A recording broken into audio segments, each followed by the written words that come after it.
8 de la mañana, 40 minutos. Tenemos ya en la línea Zoom al doctor Pedro Donoso Müller, analista político y director general de ICARE. Doctor Pedro Donoso, Washington Delgado, le agradece por atendernos el día de hoy. Muy bien, buenos días, bienvenido. Buenos días, muchas gracias por la invitación, atento a sus preguntas. Muy amable. Vamos a conversar sobre coyuntura política.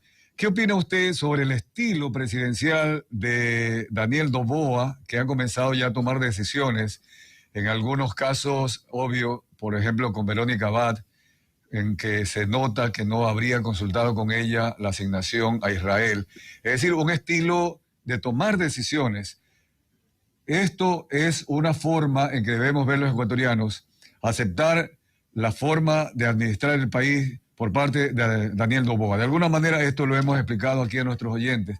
¿Cuál es su posición al respecto, doctor Donoso? Pero, a ver, más allá de mi opinión, digamos, porque no es importante mi opinión, lo más importante es el análisis que yo pueda hacer, ¿no es cierto?, con todas las herramientas que yo pueda dar finalmente, ¿no?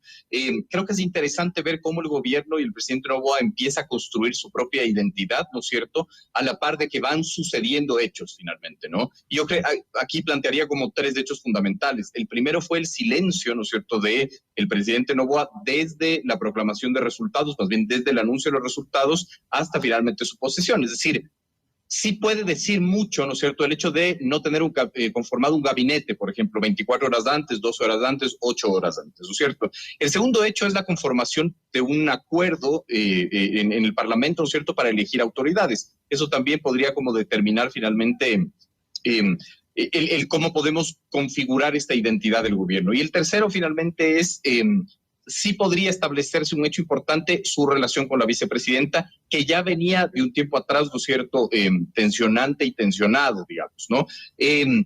Yo creo que es muy anticipado el poder determinar que esta decisión va a marcar el hito de que vamos a tener un gobernante que decida siempre. Los hechos son difíciles como de proyectar como que así va a ser finalmente. Necesitamos otros elementos más para el análisis, ¿no es cierto? Sin embargo, ¿qué nos dice este hecho? Nos dice muchas cosas. Primero que sí hay un cierto sentido de improvisación cuando se escogen a los binomios, ¿verdad? Es decir, que la obligatoriedad de la Corte Constitucional les puso en jaque a varios de los binomios, que les obligó a escoger una mujer por obligación finalmente y no por vocación, ¿no? Es decir, eso también demuestra muchísimo el tema. Y segundo, también quizás la posibilidad de tener un gobierno tan débil cuando no tienes una estructura partidista, por ejemplo, ¿no? ¿A qué quiero decir con esto? Que finalmente, por ejemplo, si el binomio nacía de una estructura partidista, era como mucho más complejo que se rompa, que esto suceda, etcétera. Creo que esos son los elementos del análisis. De acuerdo, me parece, y estamos de acuerdo, doctor Pedro Donoso. Sin embargo, quiero anotarle algo. En la parte de administración moderna, y por ejemplo en Estados Unidos no se habla de presidentes, se habla de administradores, de la cosa pública, de la república. A la hora de la hora se acostumbra, cuando alguien contrata o incorpora a alguien para una función, primero fijar lo que son las responsabilidades. De acuerdo a eso, cuál es el perfil. De acuerdo a eso, ahora sí busquemos nombres y personas para que se hagan cargo. Luego viene una consulta, una entrevista y se incorpora. En este caso, por ejemplo, haberle otorgado, y aquí voy a analizarlo desde un punto de vista crítico, esta responsabilidad a Verónica Abad para mediar, obedecer, ¿verdad?, y llegar allá a Israel a mediar, no entre Israel y Palestina realmente, sino Israel y Hamás. Allí hay que ver si es que Verónica Abad tiene la preparación diplomática, tiene otros perfiles adecuados, porque de lo contrario nada más quedaría como un simbolismo que está aplaudido por Estados Unidos, por Rusia, por China, pero quedaría allí como algo decorativo, doctor. ¿Qué opina o cuál es su análisis al respecto?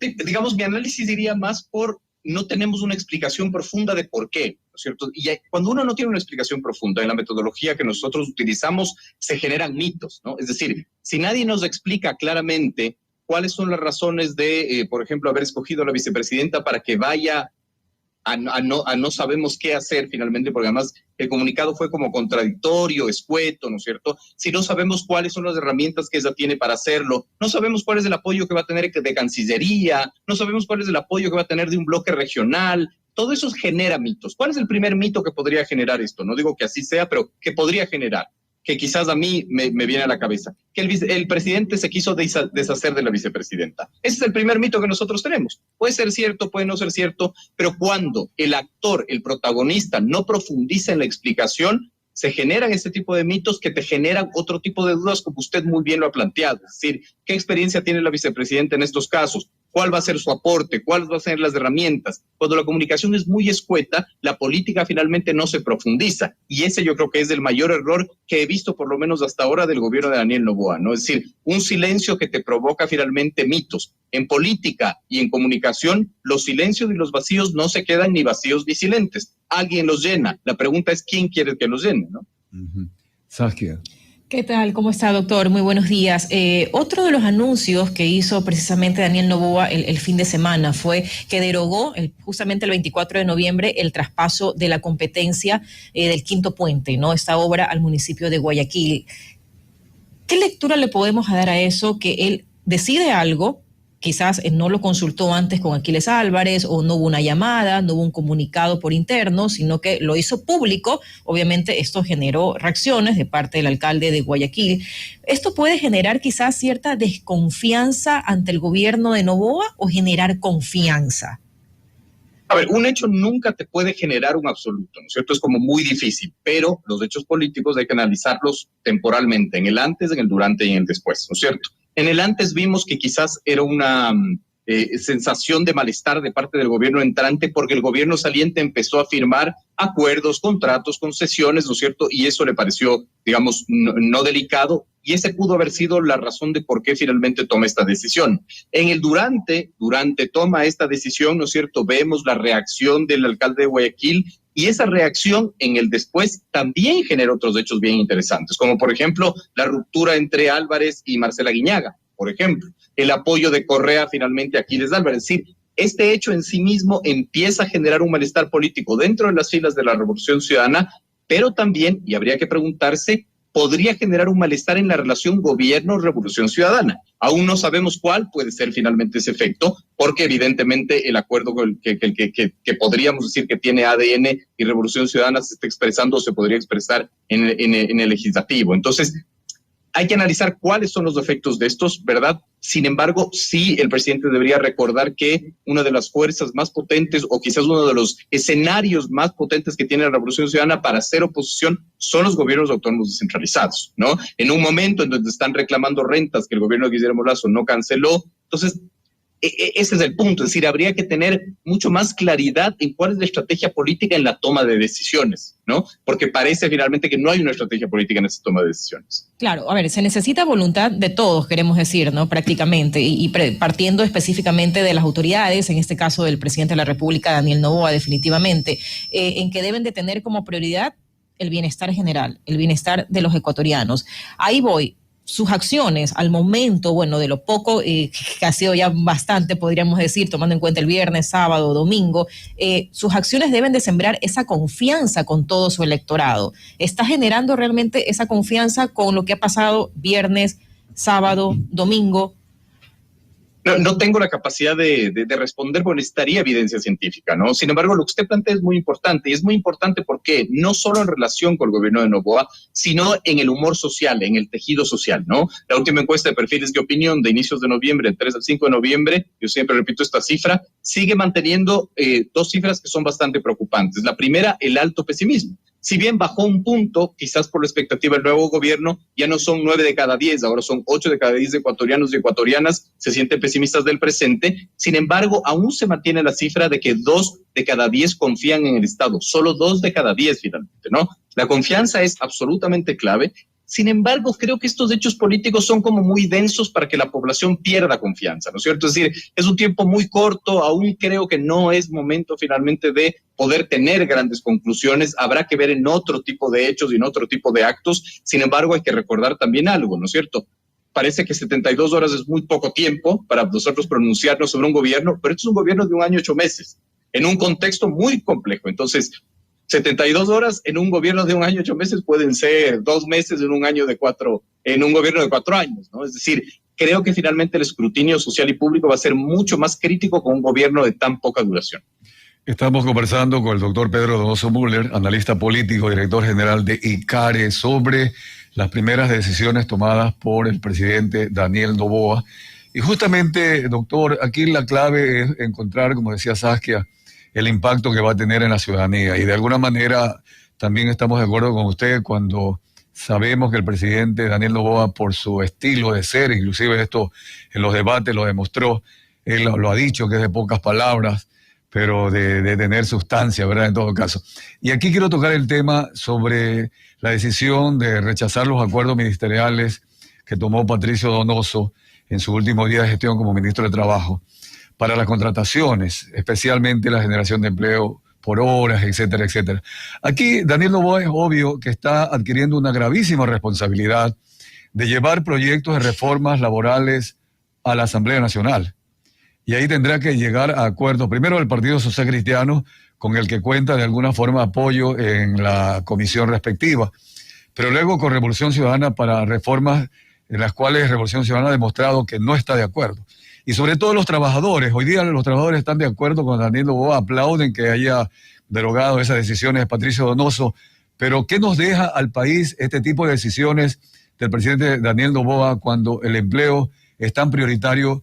Lo podrá hacer, obviamente aquí viene esta gran demanda, doctor Donoso.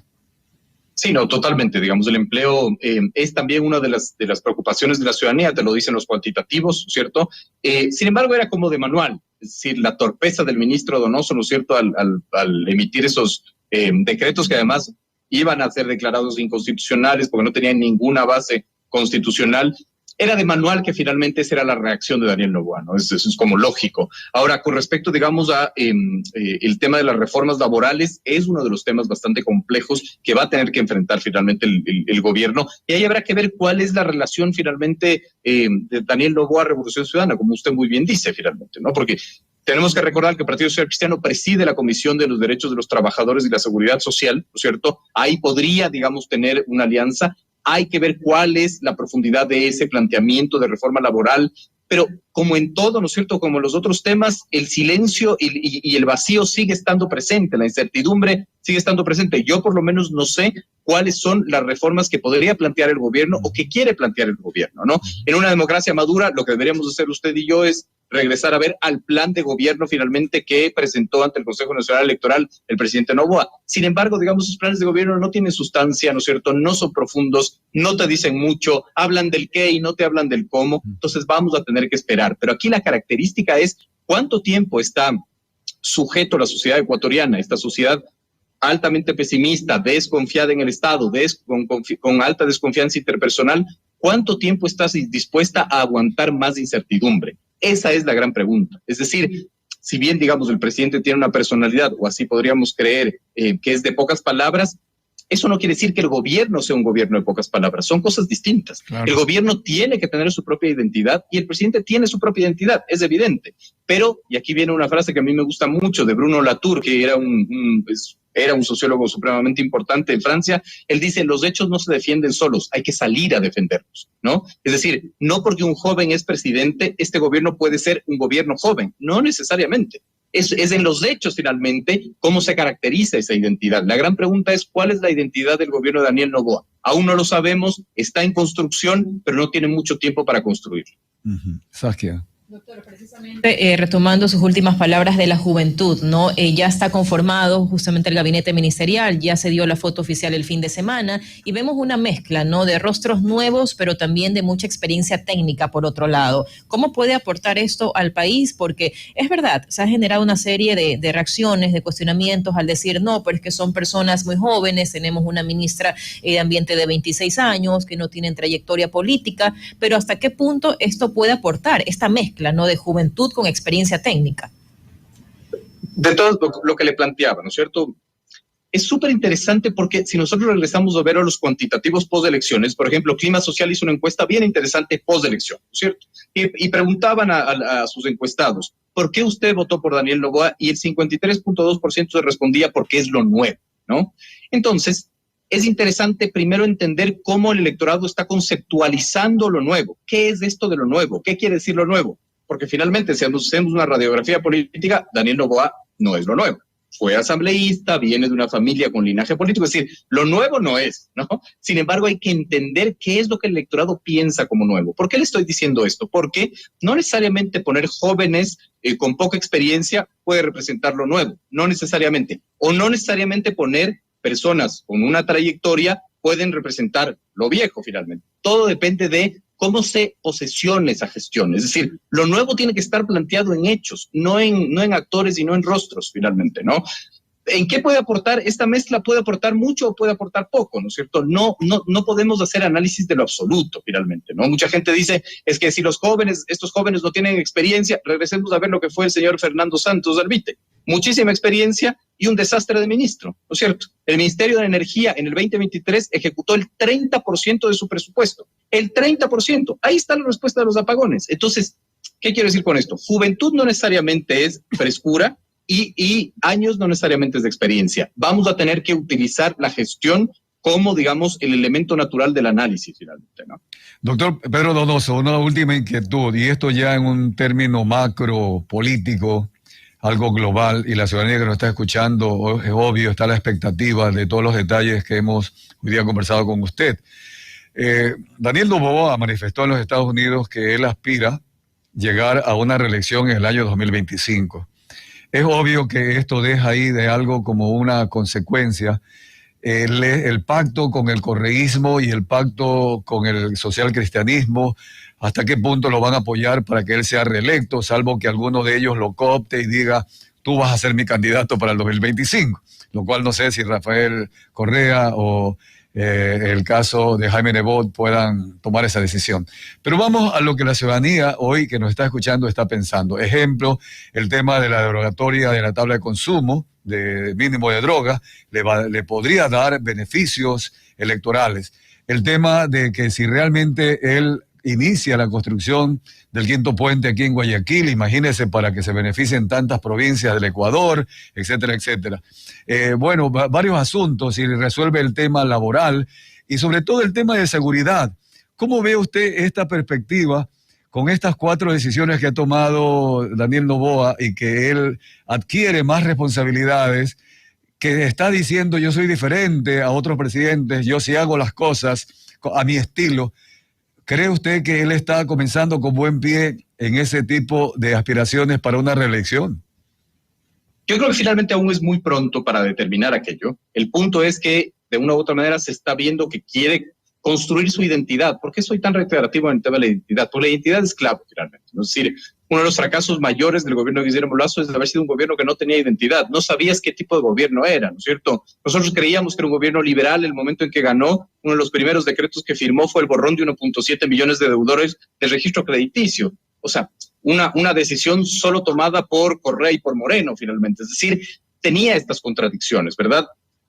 Ahí hay que apuntar finalmente a cómo en la gestión va construyendo identidad Noboa, y eso se va ligando finalmente a la resolución de los problemas de la gente. Eso es clave porque está tan destruido el tejido social que ahorita las decisiones finalmente son importantes, pero si la gente no ve efectos cotidianos, va a tener un problema ahí Noboa, ¿no? Es decir, no es solo derogar esta tabla de drogas que se dice finalmente, sino cuál va a ser el efecto. Todos sabemos que no va a ser ningún efecto en el corto plazo. La inseguridad y la violencia no es un problema que se resuelve en 1 año, 8 meses, no es un problema que se resuelve en 5 años, es un problema estructural. El tema del empleo, el tema de la economía, es decir, de una u otra manera Noboa tiene o podría tener como dos o tres temas para resolver si es que quiere asegurar su reelección, ¿no es cierto? La primera, golpes de efecto que puedan surtir efecto, valga la redundancia, en la ciudadanía. El segundo, esta negociación política, porque claro, puede haber un acuerdo, como usted muy bien dice, con Revolución Ciudadana hasta que empiece a correr el calendario electoral. No nos olvidemos que si hay consulta popular, en enero ya tenemos un año electoral y en noviembre del siguiente año ya estamos en un año preelectoral, ¿no? Y el tercero es la soledad del poder finalmente, ¿no? Es decir, Noboa pudo haber salido victorioso en su negociación con el legislativo, pero sigue siendo un actor que no tiene mucho peso en la guerra de interfunciones, por ejemplo, ¿no? Entonces, todo eso sí coadyuvan finalmente a que haya o no haya una reelección. Creo que es muy pronto ahorita para definirlo, pero creo que el gobierno tampoco puede demorarse mucho para establecer esa estrategia si es que ese es el objetivo que tiene. De acuerdo, entonces nos quedamos a la expectativa, un poquito recapitulando, pero también el gobierno debe ser más argumentativo en la toma de decisiones, porque bien dice usted, si bien es cierto, hay que tomar decisiones, las decisiones hay que argumentarlas, porque a la hora de la hora se crean estos mitos que va a ir en pro y en contra. Pero lo importante es que las decisiones sean positivas y ahí los ecuatorianos debemos estar atentos para que el beneficio sea general. Doctor Pedro Donoso, muchas gracias por haber estado el día de hoy con nosotros. Muchas gracias por la invitación. Buen día. Buen día. Vamos a la pausa comercial.